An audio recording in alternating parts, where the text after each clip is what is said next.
Welcome back to WaterparkRanger's Let's Play Wind Waker. Last episode, we entered this mysterious castle underneath the sea, and we got the legendary Master Sword. And it's replaced our Hero's Sword, so who knows what we did with it. Honestly, I find it kind of sad that we threw away the sword that Orca gave to us, also because I like the Hero's Sword for not being cheap. Because honestly, the Master Sword is very cheap. It's twice as powerful. That might not sound like much. Once you see it in action, like against these Darknuts and Moblins, you're gonna be surprised at how much damage this thing dishes out. Like, it's ridiculous. It's so good I would almost go as far to call it an unfair weapon.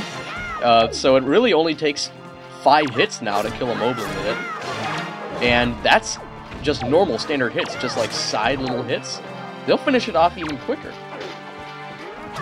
So yeah, we can use the boomerangs to just keep them in place. And basically we just gotta brawl it out with every single enemy in this room. Now that might sound like a bit of a challenge, and with a Hero Sword, it would be. But the Master Sword just wastes all of them, especially if you're using the parry consistently and constantly. Oh yeah, and you want to be sure for each of the knights to get the Knight's Crest from each of them. You don't have to necessarily grapple it off them because they will leave one behind in the little orb, but if you somehow miss it then by like letting the orb disintegrate if you take too long, or then forgetting about the crest, that can happen too. So don't miss a single one. If you have 3 crests by now, which you should, then you can get the remaining, then you can get 7 more from each of the Darknuts in here, which is exactly the number you need. And that was pretty sweet. Yeah, so you're starting to see, though, that Darknuts, as I might have mentioned earlier, can be a joke if it's just one, but when there are several in place, the odds are a little bit against you, unless you're going to ratchet up your sword skills a notch.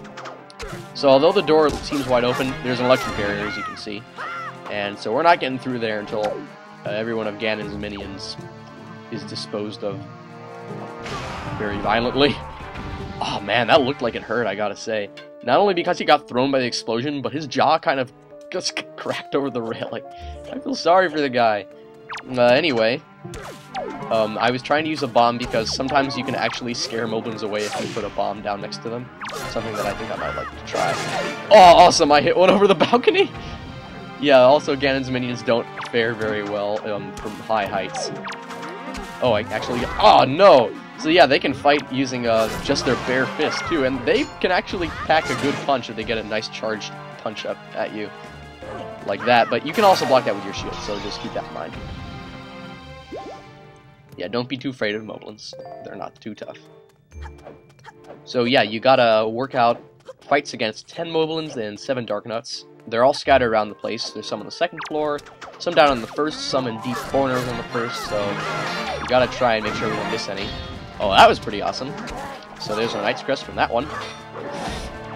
Took a hit. Yeah, they usually dish out half a heart to a heart, and sometimes if they're best, they can do 2 hearts of damage, so watch out for that. There is a technique later that the Darknuts will get to counter one of yours, which is one of the strongest attacks in the game. But we won't worry about that for now, because it's not really an issue.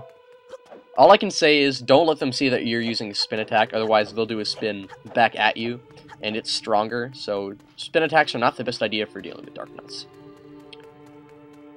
Now that should have taken care of all of them up on the 2nd floor, so now we can return to our work down here on the 1st.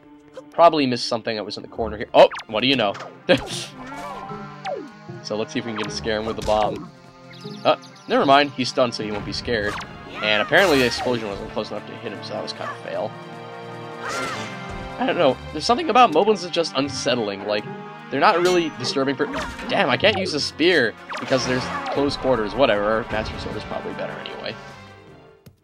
Also, did the Dark Knight hear us? No, yeah, yes he did. Okay, let's just carefully take him out. Nice, there we go. It's always good to get the parry off against these enemies. If there's one enemy you want to parry, it's a Dark Knight. Though, feel free to try it out on basically everything, even Juju's, you know? So I think enough hits will actually help us destroy this armor. Whoa, wait! Holy crap, what just happened?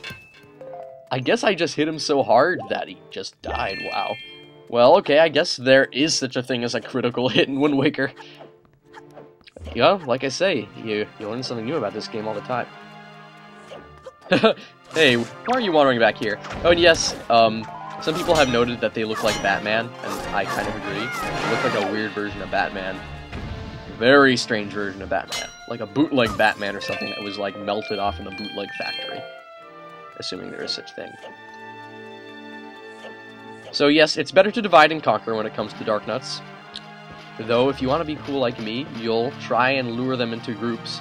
That way you can prepare for later on, when you have to fight multiple Dark Nuts with no backing out of it, no separating them.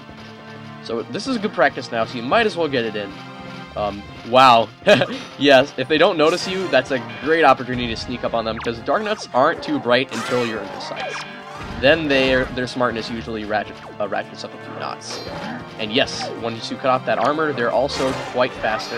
They can also do a jump attack. That's their damaging move, is they have a jump attack when they don't have their big bulky armor on.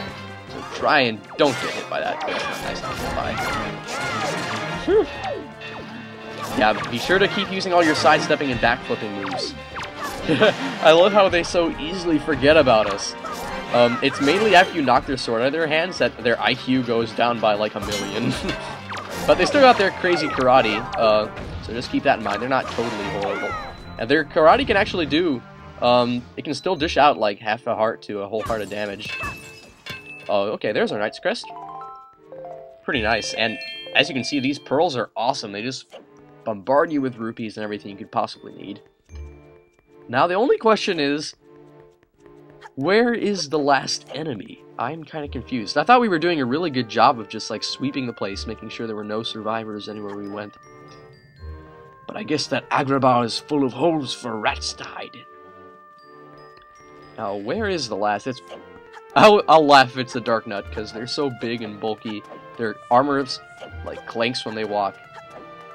How can I not find one? And didn't we seriously just go and get every single thing that was left on the balcony anyway? Like, I guess I'm gonna have to look back in this video later, maybe, and then just see. I tend to watch other people's Let's Plays and see, like, oh no, you missed something there, like out of the corner of the eye just as the screen moves away. Oh, what do you know? And then it's always just such an ugh moment once you find out, oh wait, it was here the whole time. And it was a Dark Nut like I thought it would be. Oh well. But we'll show him no mercy. Probably one more good hit should do it. We'll just do the armor hitting thing like last time. Oh, never mind, it's because it hits his head a little bit too, that's why. So after you knock off the helmet, you can just attack them head on like that, I guess. Though it's safer if they don't have a sword. And you might have noticed some of them had shields. Now you might be wondering, oh, well, what's the supply of the shield when they got armor? The difference is they actually use their shield quite a bit, so look carefully at your opponents before you move in. Check whether they have a shield or not. That could decide whether or not your fight ends in a victory, or ends in failure.